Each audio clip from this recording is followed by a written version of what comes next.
Hola lectores, bienvenidos a mi Odisea Literaria. Yo soy Estíbaliz y hoy vengo por fin con el wrap-up de todas mis lecturas de mayo, que volví a leer bastante, así que vamos a ello. Abajo en la cajita de la descripción vais a tener los tiempos en los que hablo de cada reseña, por si hay algún libro en particular que no os interese y que así podáis saltar a la siguiente. Pero antes me gustaría contaros que actualmente estoy trabajando en colaboración con Podimo, que es una plataforma para escuchar podcasts y audiolibros en español. La verdad es que yo estoy empezando a conocerla poco a poco, así que pronto os hablaré más en profundidad de los podcasts que estoy probando, pero quería comentaros ya que tenéis la posibilidad de aprovechar 30 días gratis en la plataforma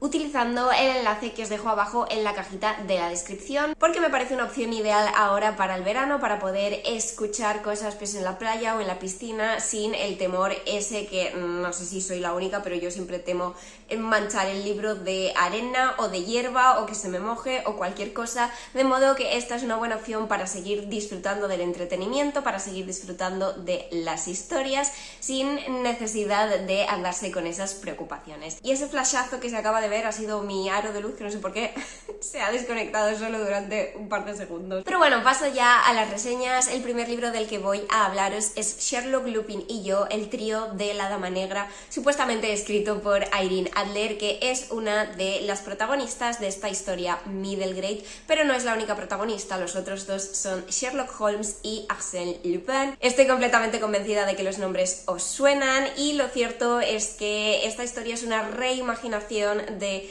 qué habría pasado si estos tres famosos personajes de la literatura se hubieran conocido siendo niños. Este es el primer libro de la colección, que es bastante extensa, me parece que llega a los 20 volúmenes, aunque no estoy segura de si se han traducido todos, porque están originalmente escritos en italiano, si no me equivoco. Y el caso es que en esta historia Irene, Sherlock y Lupin se conocen de vacaciones en un pueblecito en el que a una dama adinerada le desaparece su collar de joyas, se encuentra el cuerpo sin vida de un hombre en la playa y hay una misteriosa sombra que va de tejado en tejado por las noches. Si me conocéis un poquito sabéis que soy una gran fan de Sherlock Holmes y también de la literatura middle grade, de modo que hace mucho tiempo que tenía ganas de ponerme con esta saga, y lo cierto es que este primer volumen no ha estado mal, aunque creo que tiene más potencial de mejora en el futuro. Me ha parecido muy interesante ver las pistas sobre el futuro de los tres personajes que están diseminadas por la historia, porque los tres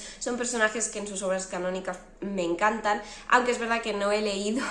los de Lupin todavía, solo he visto la serie de Netflix que no tiene nada que ver con la obra original, pero bueno, que es un personaje que me gusta también. Pero el caso es que pese a que me han gustado esas como pistas del futuro, sí que creo que abusa un pelín de ellas, porque llega a cierto punto en el que parece que simplemente te está vendiendo lo que va a pasar en el futuro, lo que estos tres personajes van a ser en el futuro, en vez de hablarte de su ahora, que debería ser un poco la razón de ser de este libro. Pero bueno, aún así el misterio me ha parecido entretenido para un libro middle grade. Me gusta que esté narrado desde el punto de vista de Irene Adler y ver lo que ella piensa tanto de Sherlock como de Lupin, nada más conocerlos, y cómo va cambiando y evolucionando su opinión de ellos. Y eso que quizá no me ha volado la cabeza, pero sí que me ha creado la suficiente curiosidad como para leer algunos volúmenes más. Además se leen enseguida. Las ediciones estas en tapa dura, porque ahora también los están editando en tapa blanda, me parecen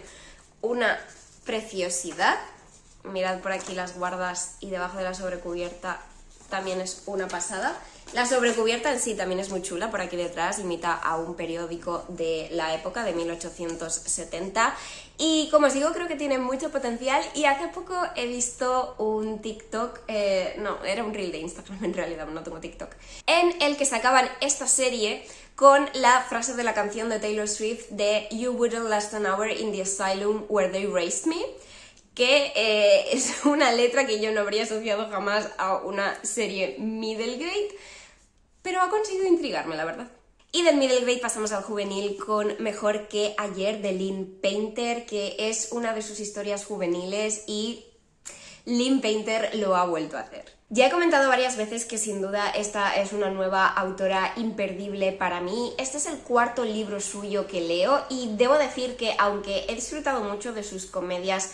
románticas adultas o new adult, sin duda para mí sus historias juveniles tienen algo especial. Y además me parece que la autora es una maestra diferenciando unas de otras, las new adult de las juveniles, solo con la forma de narrar. El tono con el que narra los juveniles es bastante distinto para mí, es mucho más vulnerable y más dulce, y eso permite que estas historias me lleguen mucho al corazón. Esta es la historia de una adolescente, Emily, que ha planeado el día de San Valentín perfecto para ella y para su novio, pero como suele pasar en la vida, le sale el tiro completamente por la culata y al final acaba teniendo más bien el peor San Valentín de la historia. ¿Qué pasa? Que cuando se levanta al día siguiente vuelve a ser San Valentín. Emily se descubre a sí misma atrapada en un bucle temporal en el que cada San Valentín es más desastroso que el día anterior, pero que le permite explorar diferentes reacciones y diferentes maneras de comportarse y de actuar con el infiel de su novio. Además también hay un chico misterioso con el que no deja de toparse aquí y allá. Reconozco que al principio tenía mis reticencias sobre el bucle temporal, pero decidí confiar en Lynn Painter y la verdad es que fue todo un acierto. Sí que es verdad que llega a cierto punto en el que una quiere que se rompa el bucle porque quiere que ciertas cosas sean reales y definitivas de una vez, que no haya más segundas oportunidades, pero bueno, todo llega. En general me ha gustado mucho todo, la evolución de Emily, su relación con Nick, que es este misterioso chico con el que no deja de toparse a veces literalmente en la repetición del día de San Valentín. Solo hay una cosita que no me ha acabado de convencer del todo y es la relación de Emily con sus padres. El caso es que están divorciados y, para ser sincera, ambos parecen como muy metidos en su nueva vida y en sus nuevas familias y dejan a Emily bastante de lado, pese a que ella dice que, por ejemplo, para ella la casa de su padre es su hogar, cosa que yo no entiendo porque su padre también pasa bastante olímpicamente de ella, pero bueno, no ese es el tema, sino que no acaba de convencerme cómo se cierra la relación de Emily con sus padres, básicamente porque creo que no se cierra, se da una pseudo solución que al final solo retrasa el momento en el que Emily tendrá que tomar ciertas decisiones que nosotros no vemos porque el libro pues acaba donde acaba. Pero al margen de eso ya os digo que lo he disfrutado mucho, es una historia muy dulce y divertida, al estilo de las comedias románticas de antes, de los primeros años de los 2000, y es una historia también que nos invita a reflexionar qué haríamos, qué nos atreveríamos a hacer si supiéramos que nuestras acciones no tendrían consecuencias. Aunque debo decir que nunca se nos explica cómo acaba Emily metida en el bucle temporal y es algo que me interesaría saber. Se intuye, pero no se dice explícitamente. En mayo también me acabé este librito de aquí, del que ya os empecé a hablar en un blog que hice en invierno, o sea que he estado con él bastante tiempo, pero porque es un libro de no ficción y esos pues no los leo tan de seguido. El caso es que es Hygge, creo que se pronuncia así. La felicidad en las pequeñas cosas. Descubre por qué los daneses son los más felices del mundo y cómo puedes serlo tú también, de Make Wiking. La verdad es que me ha parecido un libro bastante útil para empezar a introducirse en el concepto del hygge, que es una palabra danesa que sirve para definir pues esa sensación de calidez y de sentirse cómodo, a gusto, reconfortado y de poder permitirse bajar la guardia. La verdad es que me parece muy complejo hablar de este libro y de todo lo que se puede extraer de él, que me parece que es muy interesante. Ya empecé a hablaros un poquito de mi opinión al respecto en ese blog que os menciono, pero sí que me gustaría decir que este libro tiene dos partes. Una que es la que me parece muy útil y muy interesante, que nos habla de este concepto, de cómo se genera y se alcanza esa satisfacción y con algunos ejemplos concretos de por qué, según los estudios y las estadísticas, los daneses son los más felices del mundo, qué tiene su cultura, su sociedad, su modo de pensar que los conduce a esta satisfacción a nivel general con la vida. Pero luego sí que es verdad que el libro tiene otra parte que no me parece tan útil y que a mí personalmente me sobraba porque es un poco superficial, y sí que es verdad que a veces el Hyuga se genera con cosas pequeñas, de hecho se basa en eso, en cosas pequeñas, en cosas caseras, ¿no? Pero sí que es verdad que hay mucha página aquí sobre recetas típicas danesas, sobre manualidades, sobre decoración, ¿no? Para hacer tu entorno pues acogedor y Hyuga. Y bueno, no está mal, pero sinceramente a mí me sobraba. Yo querría más profundidad en algunos de los análisis, porque no es un análisis súper profundo, sino pues bueno, una visión general de este concepto. Y pues eso, que me habría gustado más profundidad y menos propuestas de manualidades. Pero aún así, pese a que no entra en súper profundidad en la mayoría de cosas que comenta, sí que tiene muchos puntos y menciona muchos conceptos que me han parecido muy interesantes. No sé si vais a verlo, pero he puesto unos cuantos post-its, he subrayado y anotado, y no voy a entrar en detalles porque si no se haría esto muy largo, pero si os interesa saber cuáles son algunos de esos puntos que me han parecido más interesantes y más relevantes y dignos de reflexionar al respecto, los tenéis en mi reseña de Goodreads, que tenéis el enlace abajo en la cajita de la descripción siempre. Pasamos a la sección Cozy Mystery del mes de mayo, y uno de los libros de ese género que me leí ese mes fue Mentiras encubiertas de Kate Carlyle,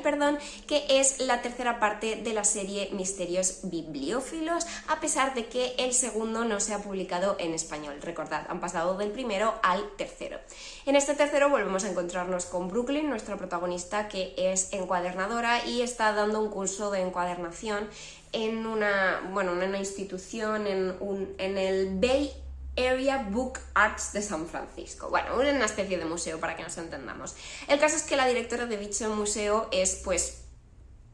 una tipa de mucho cuidado y evidentemente pues aparece muerta, y Brooklyn pues como está allí todos los días con sus alumnos, etcétera, pues evidentemente mete las narices en la investigación. El caso es que me ha parecido muy entretenido. Sí que es verdad que me cansa un pelín cierto personaje secundario que se llama Minka, que pues también es una mala pécora y es como la archienemiga de Brooklyn, pero es que me parece que muchas veces no tiene demasiado sentido las peleas que tienen, las pullas que se lanzan, o sea, es como un odio ahí muy visceral entre ambas que no acabo de entender, sinceramente. En esta tercera entrega también volvemos a disfrutar de la aparición de Derek Stone, y bueno, su relación con Brooklyn va avanzando, aunque la verdad ciertas dudas no son coherentes con lo que está pasando, sinceramente, chica, o sea, qué duda te cabe en la cabeza, pero bueno. Y también me ha seguido gustando mucho todo el tema de la encuadernación. Sí que es verdad que no me vendría mal un pequeño glosario al final con las definiciones de algunos términos,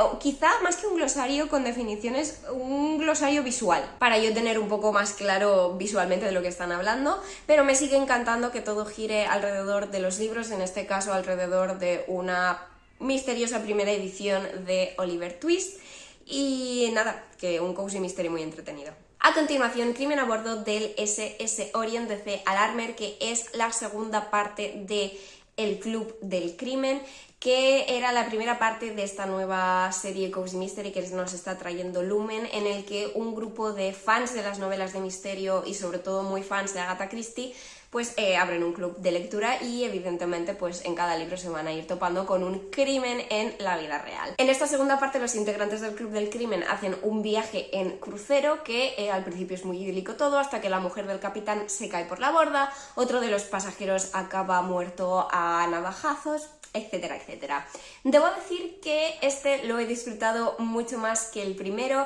Ya os hablé del primero en el wrap-up anterior y estuvo bien, pero creo que llevaba un hype excesivo y al final me pareció bastante predecible, pero este lo ha subsanado. Debo decir que Alicia, a la que podemos considerar la prota porque fue la que tuvo la idea para fundar el club y todo eso, no es mi protagonista favorita, tampoco es que la odie, pero todavía no acabo de conectar bien con ella, aunque sin duda el integrante del club que menos me gusta es Anders, o sea, es un petardo, pero adoro al resto de miembros del club y ojalá los veamos más a fondo en futuras entregas. Y también me ha gustado muchísimo la ambientación, porque algo que a mí me gusta mucho del género de misterio son las historias de misterio que se ambientan en hoteles. y un crucero al final es una suerte de hotel flotante, así que me ha encantado la ambientación. El misterio también ha estado muy bien, en esta ocasión no ha sido predecible como me pareció en el primer libro y la verdad que es que me ha dejado con ganas de más. Mi último libro de misterio del mes de mayo fue El huésped misterioso de Nita Prose, que es la segunda parte de La camarera, que ya os he contado que fue una lectura que me encantó, estuvo en mi lista de casi favoritos de 2023 y no llegó a la de favoritos pues porque tenía que poner el tope y lo puse en 10,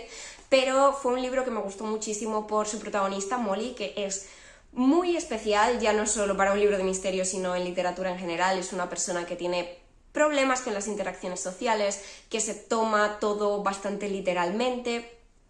Bueno, un personaje muy único, ¿vale? Entonces ese libro me encantó, así que estuve muy contenta cuando publicaron este segundo. Además, esta semana he tenido la oportunidad inmensa de conocer a Nita Prose en Barcelona, de hacerle una entrevista en la librería Librí, y bueno, ha sido un sueño hecho en realidad, porque además ella es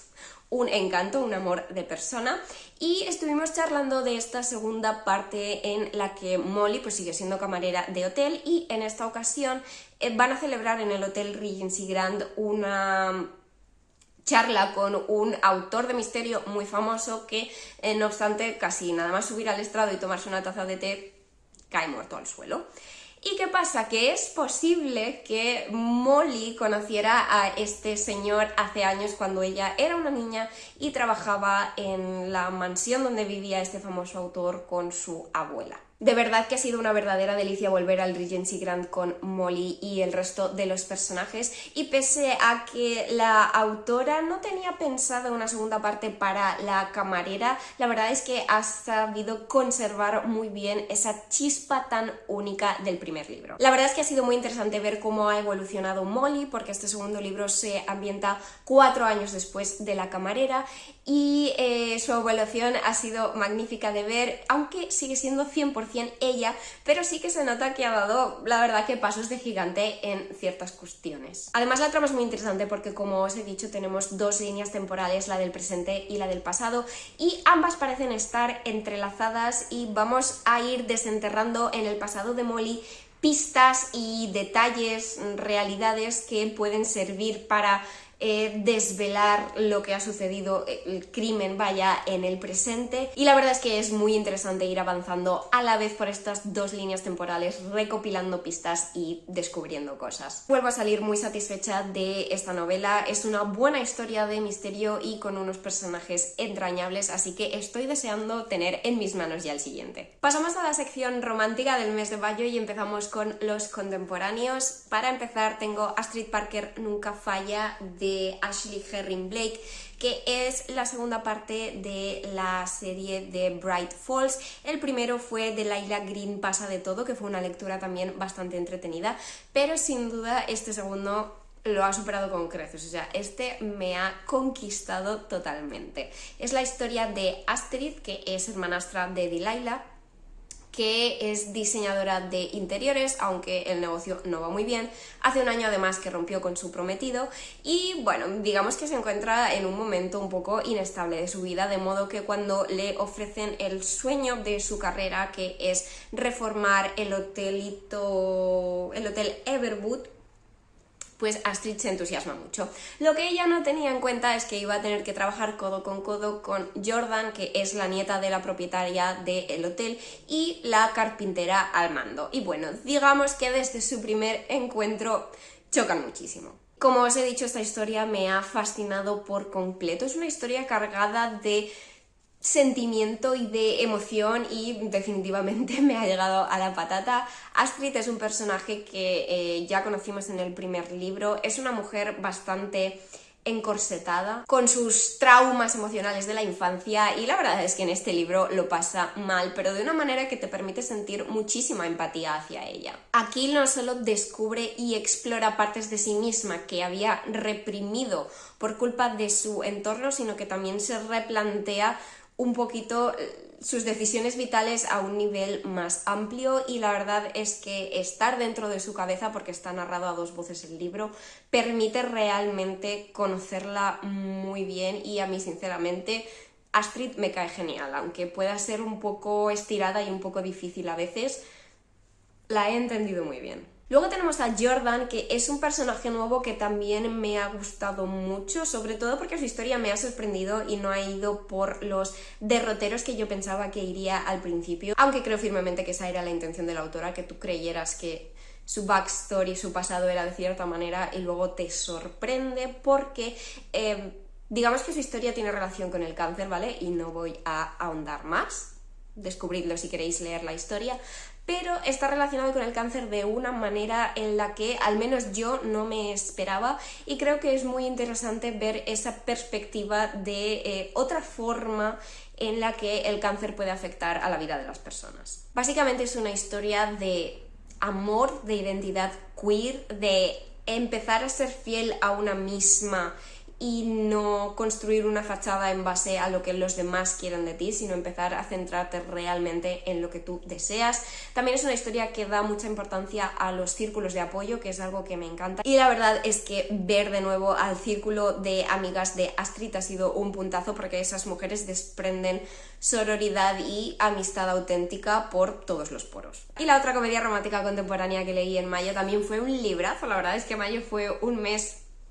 muy bueno en cuanto a lecturas, y en esta ocasión os hablo de Negocios o placer de Rachel Lynn Solomon. La verdad es que me adentré en este libro sin saber prácticamente nada de la sinopsis, creo que ni la leí, porque simplemente quería descubrir a esta autora de la que había oído muy buenas críticas, aunque es verdad que de este libro en concreto no había oído todavía nada, y la verdad es que me ha sorprendido mucho encontrar una historia que gira alrededor de desafiar las nociones preconcebidas del sexo y de eliminar la mirada masculina prevalente en la mayoría de relaciones físicas, de aprender a escuchar y a comunicarse y a preocuparnos por el placer de la otra persona de forma auténtica y no solo por el nuestro propio. Pero bueno, que me estoy adelantando un poquito a los acontecimientos. Para poneros en contexto, esta es la historia de Chandler, que es una mujer que está pasando por cierto bache vital y profesional, y el caso es que tiene una aventura de una noche con un señor muy atractivo que conoce, y ella piensa pues que nada, va a ser un rato de disfrutar y a otra cosa al día siguiente. ¿Qué pasa? Que no es un rato de disfrute, ella no lo disfruta en absoluto, y tampoco puede olvidarse de esta noche porque al día siguiente descubre que el nuevo cliente, porque ella es escritora fantasma y se dedica a escribir los libros de otras personas, descubre que el nuevo cliente que ha contactado con ella para que escriba su libro es un actor y es justo el hombre con el que se acostó la noche anterior. Es que os imagináis el bochorno de esa situación, por Dios. Pero bueno, el caso es que empiezan a trabajar juntos, ambos deciden que van a mantener las cosas estrictamente profesionales, hasta que a Chandler se le escapa decirle a Finn, que es el actor,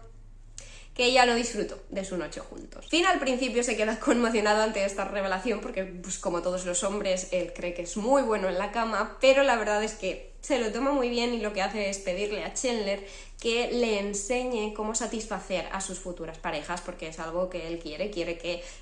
las relaciones las disfruten ambas partes. Y no sé, me parece todo un acierto tener una comedia romántica que trate este tema y que nos presente un modelo de hombre que cuando le dicen eres malo en la cama no se enfade ni monte en cólera, sino que realmente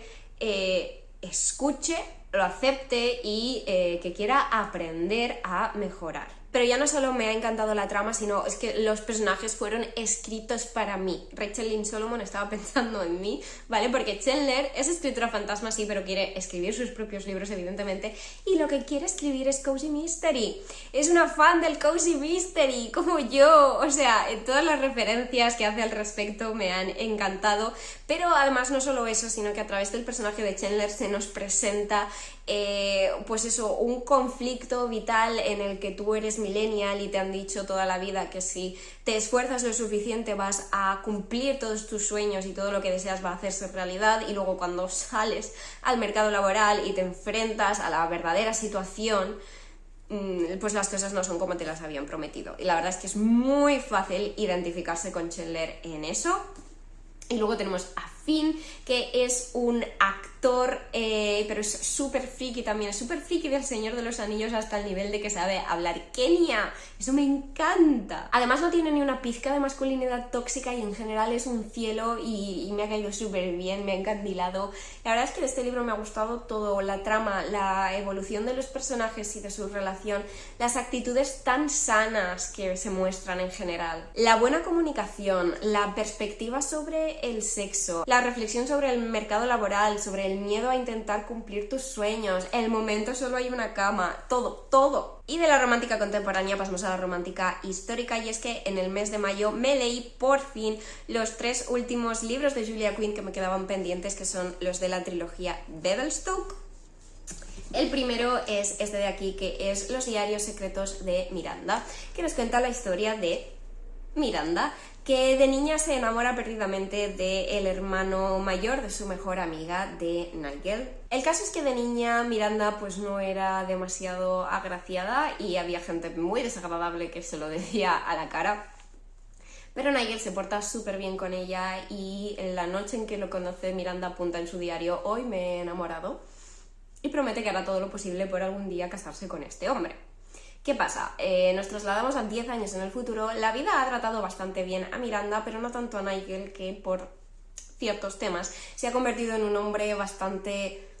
frío y solitario y desagradable, pero Miranda jamás ha olvidado lo que escribió en su diario acerca de su futuro con este hombre. A ver, no es ni el peor ni el mejor libro de Julia Quinn. Lo cierto es que había leído tantas reseñas nefastas de este libro que al final iba con las expectativas tan bajas que ni siquiera me ha parecido tan malo. Eso sí, entiendo por qué a la gente no ha acabado de gustarle. Desde luego, él no se merece a Miranda. Vale que tiene sus traumitas del pasado y tienen sentido, es decir, tiene cierto derecho a sentirse como se siente, pero no tiene derecho a pagar todo eso con la pobre Miranda, ¿vale? Que es un trozo de pan. Y claro, como os digo, una puede entender los motivos de Nigel para estar tan resentido con la vida y con las mujeres y con el resto del mundo,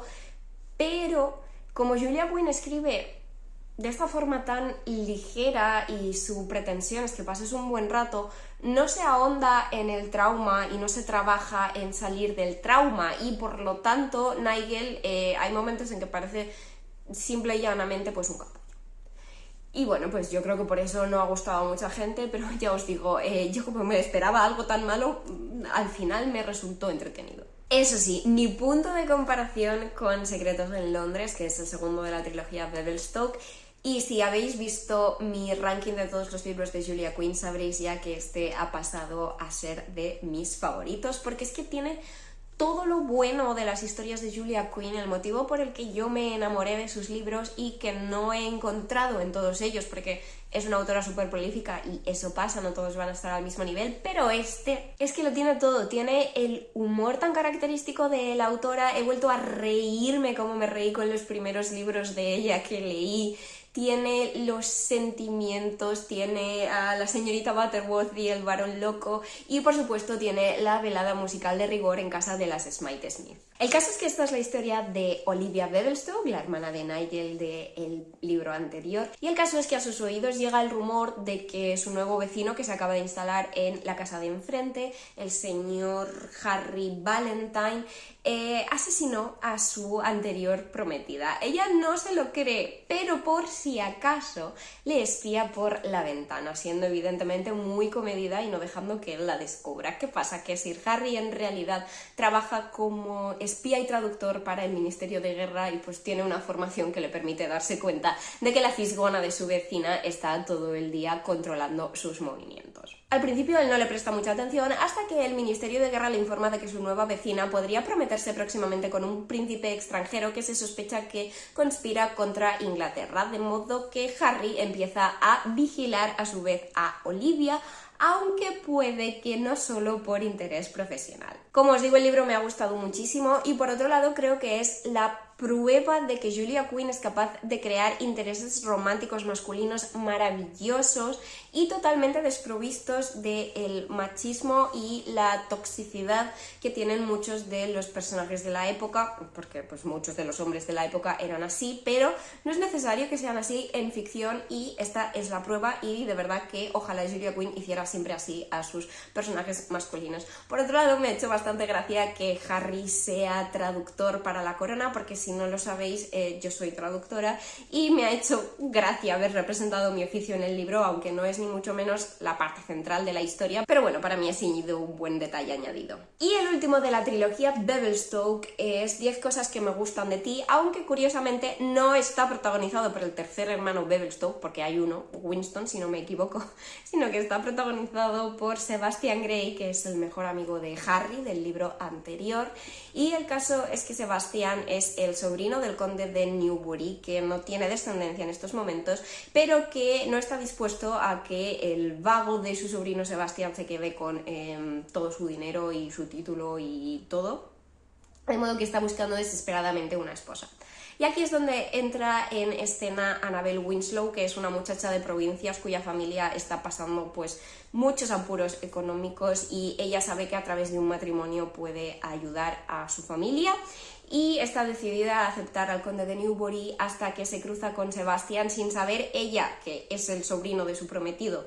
y sin saber él que es la prometida de su tío. El caso es que se encuentran, se conocen y bueno, ya os podéis imaginar. A ver, os juro que al empezar a leer yo habría puesto la mano en el fuego a que le iba a dar una puntuación bastante más alta, porque al principio me estaba gustando muchísimo. Yo ya venía enamorada de Sebastian del libro anterior y Annabel me estaba cayendo muy bien. La verdad es que he disfrutado mucho de la química y de la relación de ambos y de los toques de humor del libro, pero para mí donde está el fallo de esta historia es en el final. O sea, para mí ha pinchado por completo, porque Julia introduce una trama y unos hechos, unos acontecimientos que para mí son serios y creo que no se tratan con la seriedad debida, o que los personajes no se comportan de forma consecuente con eso que ha pasado. Que es lo mismo que os he dicho antes, que Julia escribe historias ligeras que no pretenden demorarse en los asuntos más serios o menos alegres, pero es que entonces para mí pues no los introduzcas, ¿vale? Porque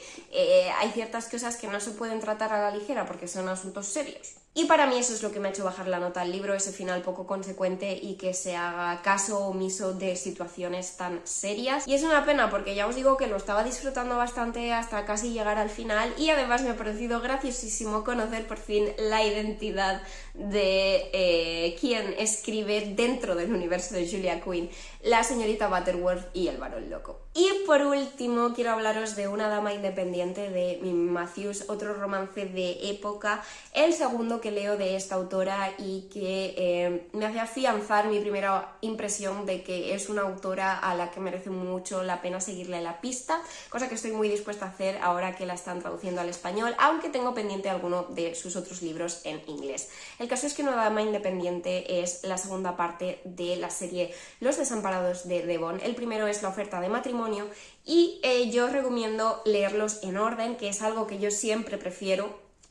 pero en esta ocasión, por cosas del destino, no ha podido ser así. He leído este primero, que no pasa nada, este se entiende perfectamente, pero sí que es verdad que te llevas spoilers de lo que pasaba en el primero con los personajes protagonistas de ese libro.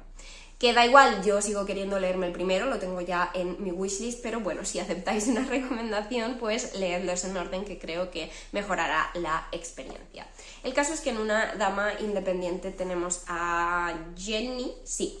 que es una antigua dama de compañía que ha recibido un dinero que le permitirá pues ser independiente y cumplir sus sueños de ver mundo. Y luego tenemos a Tom, que es abogado. Por cosas del destino se encuentran viajando juntos de camino a la India con la intención, en parte, de averiguar qué le sucedió al antiguo... ¿Era conde? Sí, al conde de Castleton, que desapareció durante una batalla en la India y está en paradero desconocido. Bueno, de hecho se le ha declarado muerto. pero no hay cadáver, de modo que Jenny y Tom, por cariño a ciertos otros personajes, pues van hasta allí para averiguar qué sucedió. La historia está narrada a dos voces, tanto desde la perspectiva de Jenny como de la de Tom, y la verdad es que no es una historia trepidante en la que haya un montón de acción, sino que es más bien una historia pausada que se centra mucho en los sentimientos y las emociones de los personajes. Para mí la narración de la autora es exquisita y sabe crear muy bien personajes multidimensionales que te permite conocerlos porque ellos mismos están en proceso de conocerse mejor el uno a la otra y pues hablan mucho. Hay gente a quien esto no le ha gustado, que haya tanta charla, pero la verdad es que a mí me ha gustado porque permite conocer muy bien a ambos. Como se puede deducir por el título, Jenny, nuestro personaje principal, es una mujer que tiene muy clara su posición de inferioridad por su género y por su clase social, pero ahora que ha recibido ese dinero que le permite tener cierta independencia, que le permite controlar su vida, no está dispuesta a renunciar a esa seguridad y a ese control, a esa independencia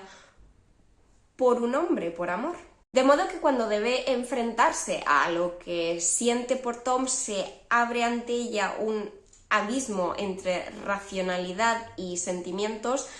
que ya veremos si es capaz de salvar. La verdad es que en novelas de este género siempre disfruto de ver a personajes con mentalidades que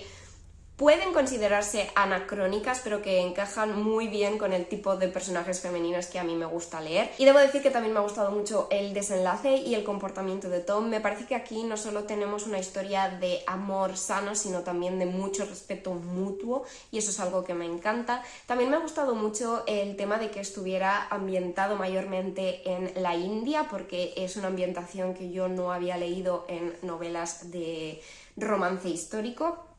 Y ha sido un puntazo. Y como último detalle, por si eres alguien a quien este tipo de cosas le interesan o le importa saberlas, es una novela romántica sin escenas explícitas. Pero en mi humilde opinión eso no le resta nada al libro. Y hasta aquí el wrap up de hoy. No queréis ni saber cuánto llevo grabando con este calorazo además. Pero bueno, la verdad es que estoy muy contenta porque reflexionando sobre todos estos libros, como ya os he dicho, he tenido un mes de lecturas increíbles y estoy muy contenta con ellas. Y nada, contadme en comentarios si os ha llamado la atención alguno de estos libros o que leísteis en mayo, si habéis leído algo recientemente que me recomendéis. Y además de eso, si os apetece, yo os agradeceré mucho que deis un like al vídeo, que os suscribáis si no lo estabais ya, que activéis la campanita y que lo compartáis con alguien a quien creáis que le pueda gustar. Pero eso es todo por hoy, nos vemos en el próximo.